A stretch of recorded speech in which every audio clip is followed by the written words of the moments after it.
Toward the end of the Sermon on the Hillside that we read about in Matthew chapter 7, or 5 through 7, at the end of that sermon in Matthew 7, verses 24 through 27, he closes and talks about people hearing those things, and he talked about putting those things into practice, and that it is a good thing to do that, and it's like building a house on solid foundation when you put the things that Jesus has taught into practice. On the other hand, if you don't put those things into practice that you hear from Jesus, it's like building your house on something that is unstable, on unstable ground, not a solid foundation, unstable sand, in fact. And I think a lot of us have seen this passage a number of times, and of course we know that Jesus is talking about building on a proper foundation. And when you build on a foundation of solid ground, and when you build your house on a solid foundation, you're going to be able to handle those hard rains. You're going to be able to handle when the floodwaters come, and you're going to be able to handle the high winds, so to speak. But over time, a house in the elements, even though it's built on solid ground, is still susceptible to weathering. And over time, a house may need a little bit of TLC, right? To make sure that it stays good and everything is still intact. I think sometimes that's the case with our lives. That though we as Christians may have built our lives on the right foundation, on solid ground, on the rock, the elements of the world still affect us sometimes. It weathers our spiritual house, if you will. Sometimes we get beat down by the hard rains. Sometimes we almost get swept away by the floods that come and the trials in life. And sometimes high winds will try to knock us down. And so our lives are very susceptible even to the weathering that the world causes, and sometimes it causes our foundation to crack. But I want to challenge you that if you feel that your foundation that you built on the rock,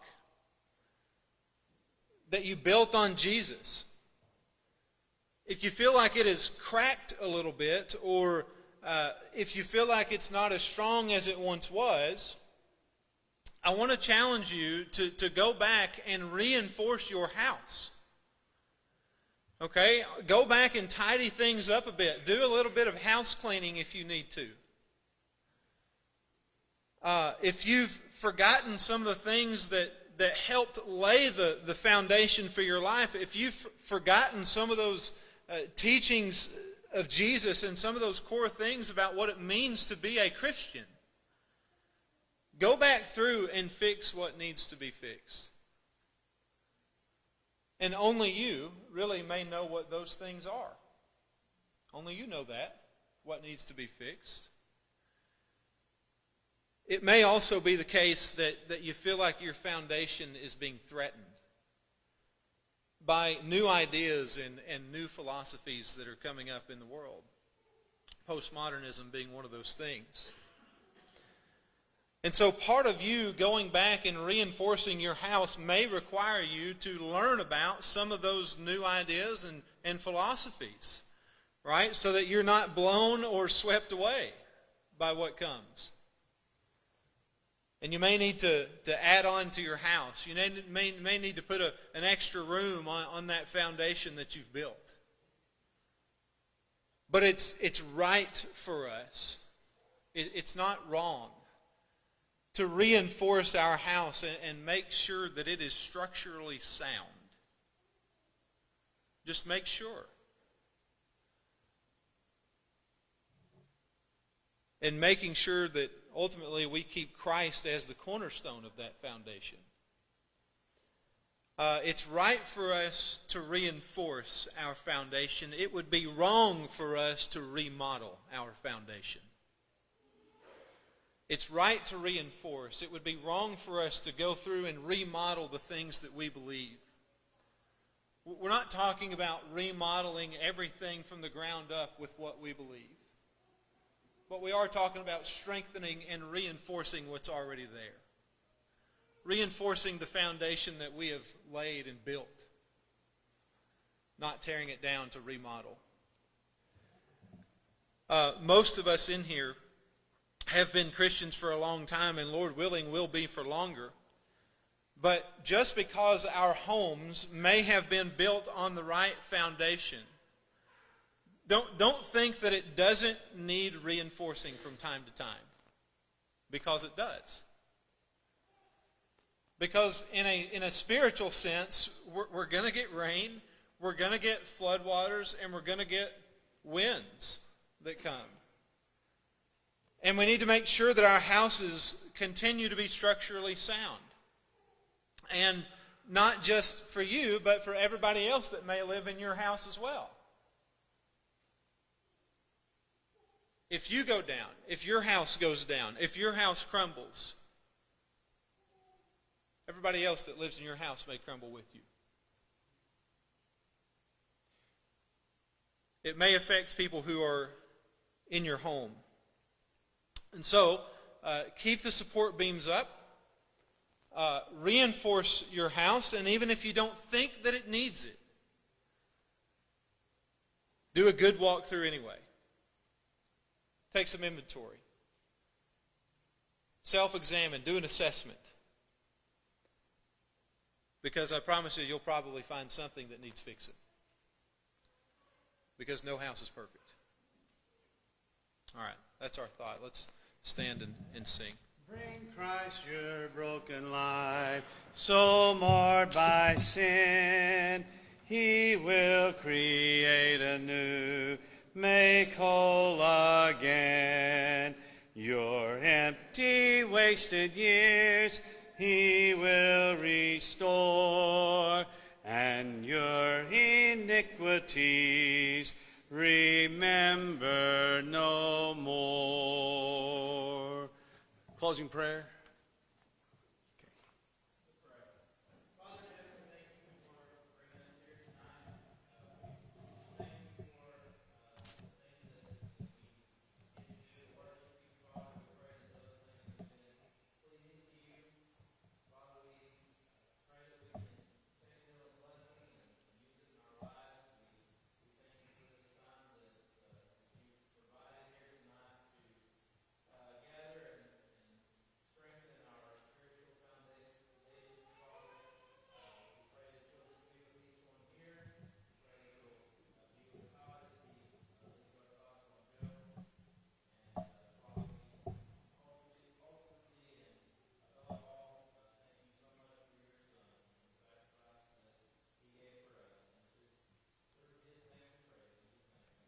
Amen. You can be seated.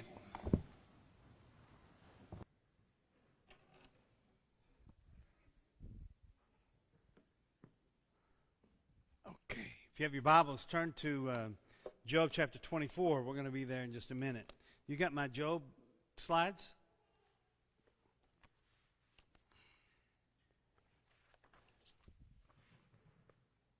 There you go. Great. Thank you.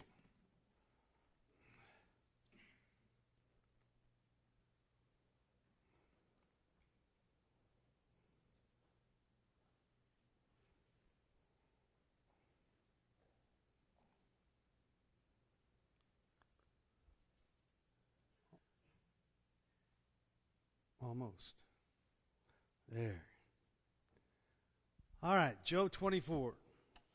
We have seen continuously throughout the study of Job, there's a conflict that's going on between Job's friends and Job. They're trying to explain to Job why he's suffering, and what was their explanation? Job, you sinned. You know, bad things happen to people who sin, so you must have sinned because bad things are happening to you. And in response, Job says that I'm innocent. I'm innocent. Not only is he saying I'm innocent, but we've seen he's starting to say, I want I want to stand before who and plead my case? I want to stand before God and plead my case. And we're going to see some things here in Job 24 I think is very interesting and that we sometimes find ourselves doing as well.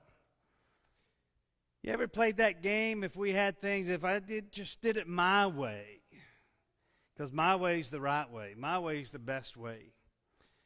And I don't care if it's with our boss or our spouse or with the neighbor, you're not doing it the right way. It's one thing to do it in regards to those situations, those people. It's another to do it in regards to who? God. All right? In regards to God. I don't know. I'm starting to really date myself and telling these old stories, but I want to tell an old story. The longest running TV show in the 60s was a Western, Gunsmoke. Y'all, anybody seen Gunsmoke? All right. Now, I don't know why I remember this other than I must have watched it when I was preparing a lesson about, something that God's given us our mind, and we need to utilize it and understand the power of like positive thinking. I gave I don't know, it was a chamber something at Seminole one time, and I watched that and thought that's a good example. So I'm going to tell you what it is. Now you remember Festus and Doc were always getting into discussions, and that's the kind word. They were getting sometimes into arguments about different things, and Festus had all these ideas. And one time they were talking, and Festus said, God sure didn't do things the right way. And Doc's like, what do you mean, Festus? He said, well, for example, look where he put our mouth.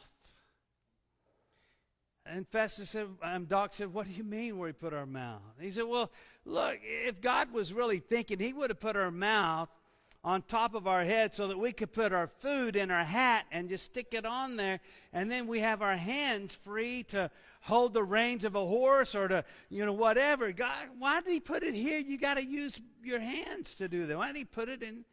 Oh, Doc. Oh, Festus, you're crazy. He said, and like your eyeball.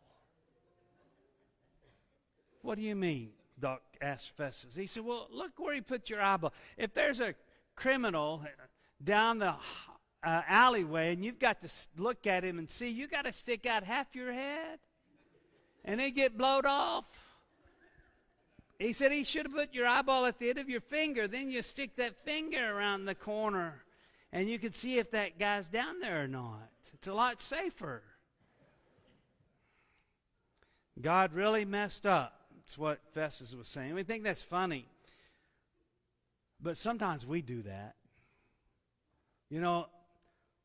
One of the minor prophets basically starts out with, God, you're not doing things right. Okay? Anybody know who I'm talking about? One of the minor prophets, he said, God, you're not doing things. Why aren't you doing something? Your people are sinning, and you're doing nothing about it. His name was Habakkuk. And what did God tell Habakkuk? He said, look, I'm doing something that if I told you, you wouldn't believe. And then he told him. The Chaldeans, I'm raising the Chaldeans at Ruth. And Habakkuk was like, what? I can't believe that. They're a ruthless people. They're a warring people.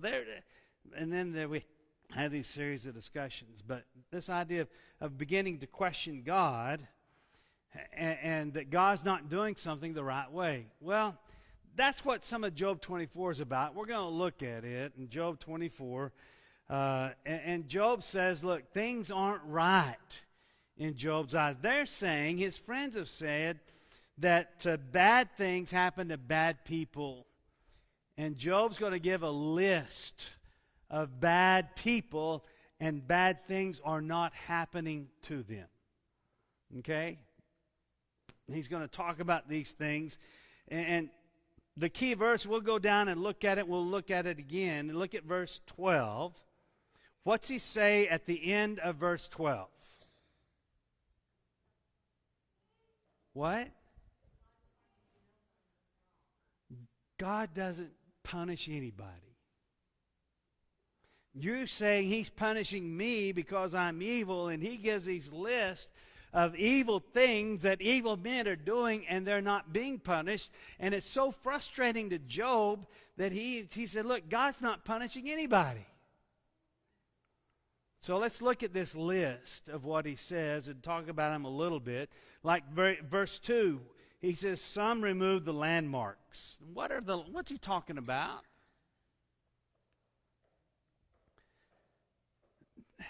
Did they put up five strand barbed wire? Did they put up 6-strand barbed wire? You know what they did? They would have a landmark here, and they would mark it down at the other corner, and that's where our property is. They had these landmarks. The evil people were coming in, and they were removing the landmarks, or they were moving it to benefit the evil people. They're being dishonest about what land was theirs, and they were taking land from people that wouldn't stand up for themselves or couldn't stand up for themselves, and so they're removing the landmarks. They seize and devour flocks. All right? Do you think they had flocks? But whose flocks were they eating? Yeah, they're going and they're eating theirs. And what are they doing with, others? And what are they doing with their own? Nothing. And so they're stealing the sheep and they're stealing the goats of others, and that's what they're feeding themselves and their families and everybody else, instead of using their own sheep. And so he said, look, this is happening. Bad people. And the three friends, I doubt they could deny it. As a matter of fact, he challenges them at the end of this chapter, of what we call a chapter. All right, they treat the orphan and the widow with dishonesty, or they treat them dishonestly, and they take advantage of them. He says they take the widow's ox for a pledge, and then they don't give it back. They push the needy aside from the road. The poor of the land are made to hide themselves altogether. They don't care about anybody but who? Now, this is something that was going on, and he's bringing all these things up. He's been, I think he's been looking around and just questioning, they're bad people. Why aren't bad things happening to them? We've mentioned that over and over and over again. He's not happy with who? I don't think he's happy with God. All right? He says they treat the poor with contempt. They don't care about those who are on the outside. They don't care about anybody that needs help whatsoever. And so he's talking about how evil they are. He goes on by saying it's all about how they treat others. These sinful, evil people and how they treat others. What do we know about how to treat others? You think that's just a New Testament, the golden rule? You think that's just a New Testament idea? No, it's been with mankind from the very beginning. The idea of you treat others the way you want to be treated. You do good for others and nice for others. You look out for others. James will say pure and undefiled religion is to do what? Take care of the widows and the orphans, right? And everyone understood that. And even in the days of Job, they knew that, all right? But they weren't doing it. So he goes on, and he has this list that he's made. And I found that when people are unhappy, they tend to make lists. You ever notice that? Well, this isn't happening, and that's not happening, and this thing and that thing. And people make lists when they're unhappy of all the wrongs and the slights and the hurts and the offenses. And that's what he's doing. He's not happy. He's not happy with his friends because they're accusing him of being evil. And he's not happy with God because of what he's having to deal with. Can you blame him? Not.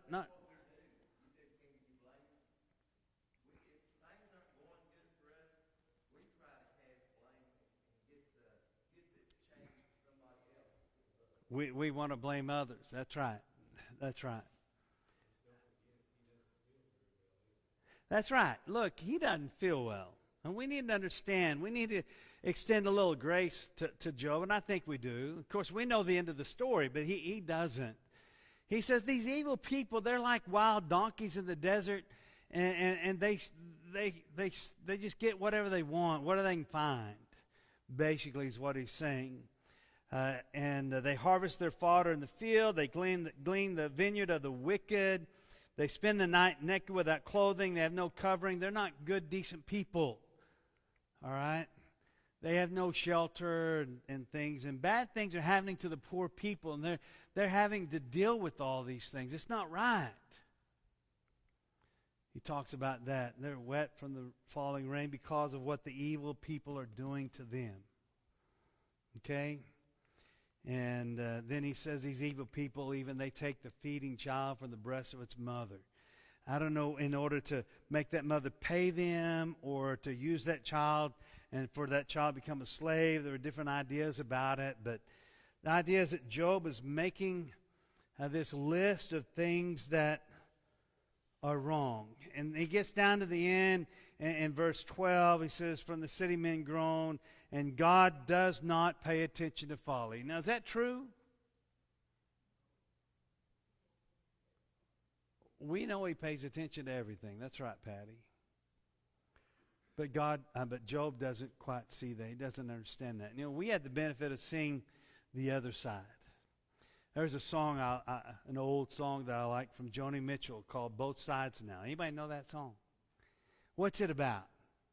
Oh, now I used to see the clouds and the castles and things when I was young, but now after experience, I look at both sides. And she's not talking about clouds. She's talking about circumstances and even people. You know, I see both sides now. Job only sees one side, and we need to understand. But the question is, if God judges the wicked, why hasn't God judged them? And he's asking his friends for, kind of as well. These are wicked. You know this happens. Why aren't they judged? And yet you're accusing me. What have I done? What's going on? So he says that they take advantage of the poor. They make the poor. They make others so poor that they don't even have clothes to wear. They take food from from those that are hungry. He goes on and on. They press out oil and wine, yet they're thirsty. Like they can't get enough. Nothing satisfies them.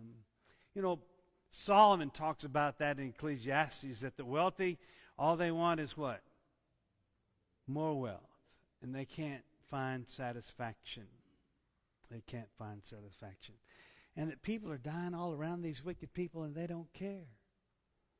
I mean, he is really upset. People are begging for help. And what's God doing about this? So what is it that Job is doing?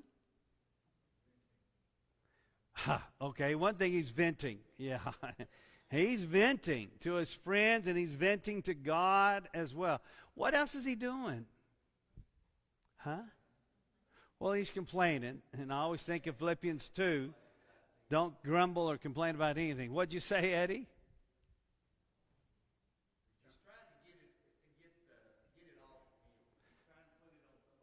Okay, he's trying to, get the blame off to someone else, or trying to, get them to understand that God doesn't always punish the wicked.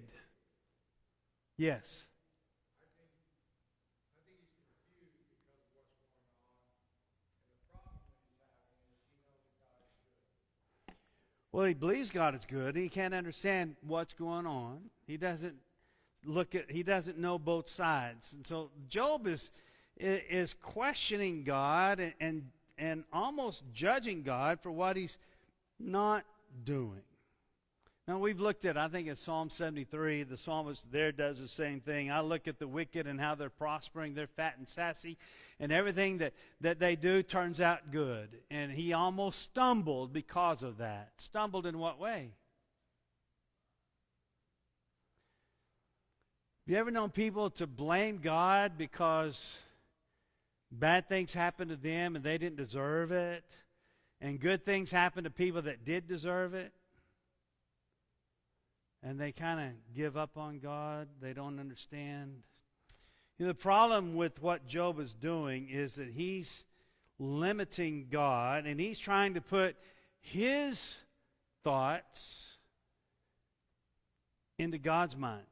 What he thinks is right. He's trying to play Festus. God didn't do it right. And we're going to see some things here in a minute that he talks about. But he mentions these deeds of darkness. All right? Others have been those who rebel against the light. They do not want to know its ways nor abide in its paths. What does light represent? Good. Right? In the Bible and in the Old Testament and in the New Testament, light has always represented good, and darkness has always represented evil. And so look what he says. The murderer arises at dawn. He kills the poor and the needy, and at night he is a thief. The eye of the adulterer waits for the twilight when the sun's setting, saying, no eye will see me. He disguises his face. In the dark they dig into houses. What's that? Why did he say that? What were the houses made of? Clay. So he's talking about literally they dig through the clay into the houses so that they can steal and rob and do those things. They shut themselves up by day. They do not know the light, for the morning is the same to him as thick darkness, for he's familiar with the terrors of this darkness. There are a lot of verses that talk about dark and light. I've written down a few that I want us to look at very briefly. The eye is the lamp of your body, and when your eye is clear, your whole body also is full of light. But when it's bad, your body also is full of darkness. Then watch out that the light in you is not darkness. If therefore your whole body is full of light, with no dark part in it, it will be wholly illumined, and when the lamp illumines you with its rays. So he says, we need to abide in the light, live in the light. Job gives his list of things that they're doing in the darkness. Jesus says in John 3:19 that this is the judgment, that the light has come into the world. Who is that? Jesus. And man loved the darkness rather than the light, for their deeds were evil. So this idea of deeds in darkness and evil in darkness has been around for a long time, and up to the days of Christ and even today. The night is almost gone and the day is near. Therefore let us lay aside the deeds of darkness and put on an armor of light. And then 1 John 2:9 and verse 11. The one who says he is in the light and yet hates his brother is where? In the darkness. But the one who hates his brother is in the darkness and walks in the darkness and does not know where he's going, because darkness has blinded him, or blinded his eyes. Now, not only does Job complain about the evil and that nothing's happening to them, that God doesn't punish them, he's going to talk about what God should do. Have you ever played that game? All right? He talks about, first of all, if you do evil, he said basically they should pass away quickly. Look what he says. They're like the foam on the top of the sea. They're insignificant on the surface of water. Their portion is cursed on the earth. They do not turn toward the vineyard. Drought and heat consume the snow water, so does Sheol those who have sinned. He said it'll happen quickly. Like when the sun comes out and there's snow on the ground, they ought to melt away. They ought to be gone quickly, is basically what he's saying. And he says if they're doing evil, what they receive should be cursed. They go out and steal a bunch of apples, then they should be rotten by the time they're ready to eat them. That's what he's saying that's what I would do with the evil. A mother will forget him. The worm feeds sweetly till he no longer remembered. The wickedness will be broken like a tree. And so he wrongs the barren woman. He does no good for the widow, but he drags off the valiant by his power. He's talking about all that they do and what he thinks should happen to them. As I've said, they should be consumed. Just like snow melts. the maggot of death, the worm should devour them, and they should be remembered no more. Okay? They should be broken like a tree. He kind of alludes to that there. Now, from this, there are two things that we need to remember. Two things that are very important for us to remember that Job will come to realize later. God will very clearly make sure that Job knows that God is who? God. Okay? We need to always remember there is a God. He's going to do what He's going to do. Often we're like the little immature child. What are they always asking? Why? Why? Sometimes as parents, what do we have to say? Because. Right? Job keeps asking why. Why? Later on, we'll see in a few chapters down the road that God simply says what? Because. Okay, here. Where were you when the foundations of the earth were laid, when the stars were placed in the skies, when the earth was hung on it? Where were you when the ocean was made? Where were you when all these things happened? What's he telling Job? I am God. And I know that we like to understand and have reasons for everything. I don't know, that's just the way we are. But and that we don't think God does the right thing. Right? We want punishment, we want vengeance, we want payback, and we want God to do it. Will God do it? What's Romans 12 say? Vengeance is mine, God says, and I'll repay. When? When He's ready, right? When He's ready, but He'll do it. Job's going to come see that. But that's what we see. You know, he's complaining. He's got this long list of all the evil that's being done, and then he says, look, God, you're not doing it the right way. We need to remember that there is a God, and the second thing that we need to remember is we're not God. Right? Don't we like to be in control? And I like to know everything that's going to happen. I like to have control over everything, that where things ought to be, believe it or not, and when they ought to be, and all these things. And not just with me, but for everyone else. But the problem is that I'm not in control. I'm not in control. We have to understand that. And we need to let God be God. We might doubt, we might question, but we need to be careful about taking it beyond that. And sometimes we have to just understand that we're not going to know on this side of heaven. Is that good or bad? You know, I think in the Old Testament it said the secret things belong to God. There are a lot of things that we just don't understand. And we need to just trust God that He's going to take care of it. All right? So, he finally says in verse 25 to his friends, and even to God, if it's not so, that that the evil aren't always punished right away, if it's not so, who can prove me a liar? Can you? And make my speech worthless. And he might even be speaking to God about that as well. Because really, what's he want God to do? Look, one of us is wrong and one of us is right, and Job believed with all his heart that he was what? Right. And in a sense, he was.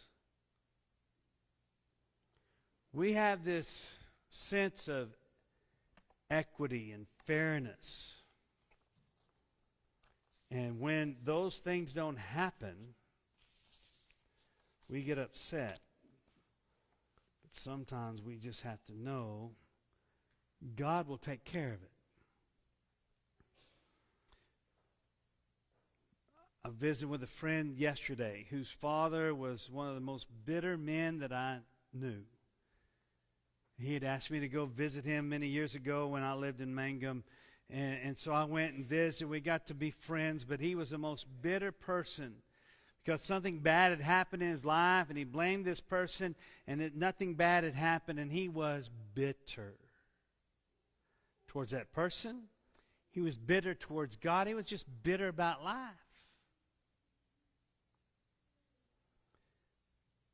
When we start thinking this ought to happen and it didn't, or this didn't happen and it should have, we run the risk of bitterness. And that bitterness not only affects us, but it affects everyone around us. So, that's Job 24. Job 25 is when Bildad, the third speech, and then Job's going to rebuke, and Dylan's going to share that next week. I didn't want to get into that part of it. Any thoughts, comments? You know, we just need to be careful.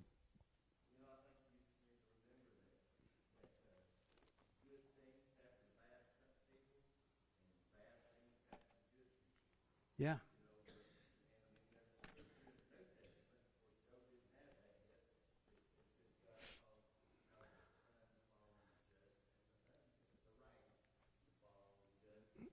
That's right.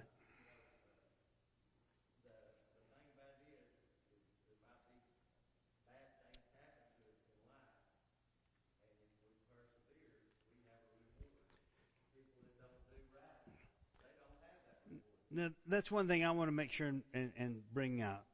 Just because bad things don't happen to people who are evil in our lifetime does not mean that they're not going to be rewarded for their evil, or punished would be a better word.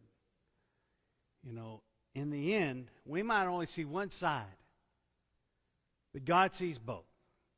We need to trust God. And sometimes we have to just let go and say, God will take care of it. And here's the thing, is that I don't have to. You know what happens when we try to take care of it? I've told this story, and I'll tell it to you again. Danielle, where are you at? So my girls were little, and they get mad at each other. They're twins. So one of them get mad and hit one of them. And then the other one say, well, yeah, I'm going to hit you back. That's not fair. And they'd hit him back. And then that one would say, yeah, I didn't hit you that hard. I need to hit you back because you hit me harder than I hit you. Right? Dad, she hit me harder than I hit her. It's funny. But when we try to take care of some things, when people wrong us and slight us and we're going to make it right, a lot of times we mess up. And the best thing to do is instead of saying, I'll take care of it, we need to say what? God will. And then we forget about it. Sometimes people say, one of these days, and I'll not forget, and one of these days I'm going to get them back. And I'm going to say just the thing, or do just the thing. It doesn't work. It doesn't work. Well, we don't need to gloat. We don't need to gloat if God does. And we don't need to say, I told you so. That's not right either. Yes. Coals of fire on them. That's right.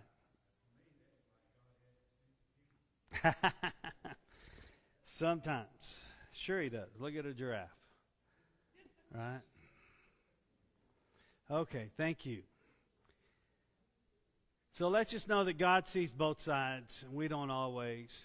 God will take care of things, even if it doesn't seem right or fair. And even we don't think he's doing something. Ask Habakkuk. And ask Job after all this is over. guess what? God was taking care of this. He knew. And the wicked will be punished. God takes notice of that.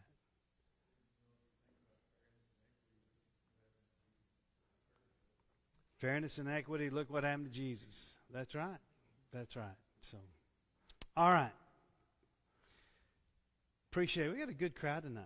I want you all to love each one of you. It means the world that you're here on Sunday night and you chose to be here, and I appreciate that so very much. And I am so encouraged by that. We have a closing prayer, then we'll sing our Sunday night song. And remember Family Day. I hope you all have already invited your family. Invite them again. Do whatever it takes. We had 392 last time. We really had a good family day before COVID. Let's get there again. Let's get there again. A lot of good things follow after that. I promise they do. I've seen it too many times.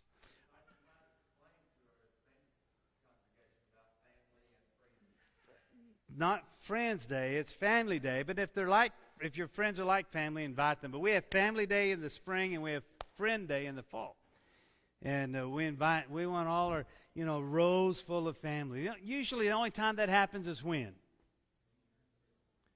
Funerals. It doesn't happen in Christmas like it does funeral. That's sad, isn't it? It's sad. So we want to have that before a funeral. All right, let's pray.